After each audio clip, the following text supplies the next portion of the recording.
Guntur GGH నుంచి remand ఖైదీ అజిత్ కుమార్ పరారీ ఘటనలో Repalle sub jail head warder గురువారావును సస్పెండ్ చేసింది ప్రభుత్వం. హెడ్ వార్డర్ నిబంధనలు పాటించలేదని గుర్తించిన ఉన్నతాధికారులు అతన్ని సస్పెండ్ చేస్తూ ఉత్తర్వులు జారీ చేశారు.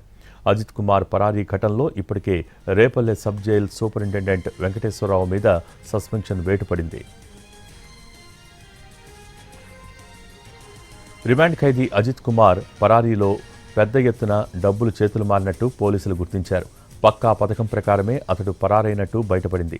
పీటీ వారెంట్పై తెనాలి పోలీసులు కోర్టులో హాజరుపరచడంతో రేపల్లె సబ్ జైలుకు తరలించారు. అక్కడి నుంచి అనారోగ్యంగా ఉందని రేపల్లె ప్రభుత్వాసుపత్రికి, ఆ తర్వాత జీజీహెచ్కు తరలించారు. అజిత్ కుమార్ కొంతమందికి డబ్బులిచ్చి పరారైనట్టు విచారణలో గుర్తించారు. అతడికి ఎస్కార్ట్గా ఉన్న 3 ఏఆర్ కానిస్టేబుల్స్ను ప్రలోభపెట్టినట్టు గుర్తించి వారిని సస్పెండ్ చేశారు ఉన్నతాధికారులు. Repalle sub jail superintendent Venkateswara Rao ఈ వ్యవహారంలో ఆన్లైన్ ద్వారా డబ్బులు తీసుకున్నట్టు గుర్తించి అతడి మీద సస్పెన్షన్ వేటు వేశారు.